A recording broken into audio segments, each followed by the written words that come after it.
this video, I will explain about fire drill and why fire drill should be conducted. So, so this is content for this video. Introduction to fire drill, objectives of fire drill, fire emergency action plan and fire drill, steps in fire drill, during the fire drill and after the fire drill, advantages of fire drill and frequency of fire drill. Let's clear what is fire drill. Fire drill is a method of practicing how a building would be evacuated in the event of fire emergency. Usually, the building existing fire alarm system is activated and the building is evacuated when the emergency occurred. Flammable materials and their processes must be identified first, and based on these flammable materials, their quantities, storage parameters, and flammable procedures, probable scenarios should be decided and listed in the fire emergency action plan. In periodical fire drill, different scenarios should be selected at a different times. This will help to train all employees to fight with all types of fire. At the time of fire drill, necessary personal protective equipments, that is PPE, should be used. For this purpose, fire control room should be well established. It should include audio-visual indication which is provided by fire call bells. Also, fast communication and public address system should be provided. Now, let's see the objectives of the fire drill.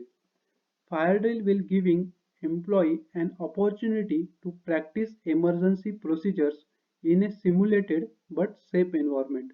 Also, evaluating effectiveness of evacuation procedures and complying with requirement of total local fire code.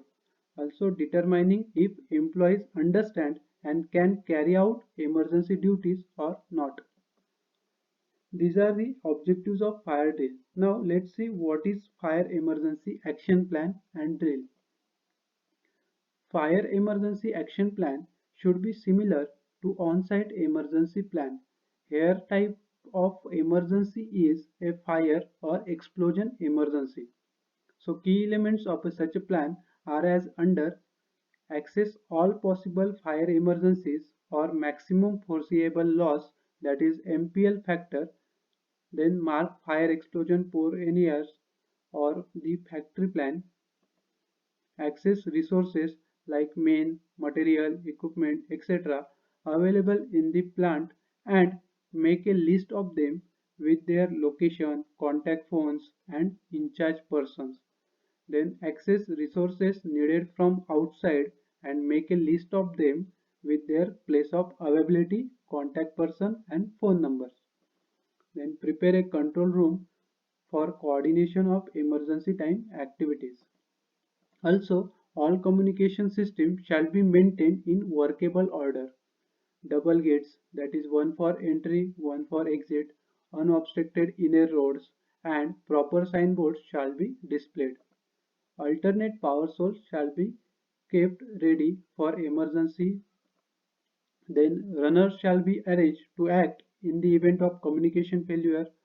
Then decide assembly point for safe gathering by other people. Keep arrangement for medical, security and transport in readiness to handle the emergency. And last is, it should be assured before restarting the normal work that fire is fully extinguished, environment is cooled, all clear signal is given and the plant is ready to restart. So this is action plan for fire drill. And after completing fire drill action plan, there are few steps in fire drill which are: establish an in-house safety committee, then communicate with the fire marshal, then communicate evacuation path to the peoples, then suggest alternate routes in case of emergency, conduct a fire drill. During the fire drill, supervisor staff has to monitor the fire drill process and note any of the following, that is, whether individuals are closing the doors after exit, and an individual remain calm and proceed towards the nearest exit, all the individuals assemble at a designated point or not, Our fire wardens ensure the safe evacuation of all individuals. So these parameters should be monitored by supervisor during the fire drill. And after the fire drill, reset the fire alarm system, record the total evacuation time in the report, ensure the fire alarm system is back to normal operating condition, and inform individuals that they can re-enter the building. And last is keep records of the all fire drill. Okay, so there are some advantages of fire drill, that is people exit the building in time and assemble at designated area. Evacuation routes are well known to people. Evacuation procedures will be familiar to all due to practicing fire drill regularly. Fire drill are also helpful for testing escape routes to evaluate their effectiveness. Fire drill should ensure that alarm system and fire system equipments are in working condition, and after mock drill improvement can be suggested for effective evacuation processes. So these are the advantages of fire drill. Now what should be the frequency of conducting fire drill? So in fire prone areas, that is where fire hazard chances are more, fire drill must be conducted once in a 3 month, and in other areas where fire hazard chances are less, at such places fire drill can be conducted once in a 6 month. So I hope you understand the concept of fire drill, its conduction method and its importance. So thanks for watching.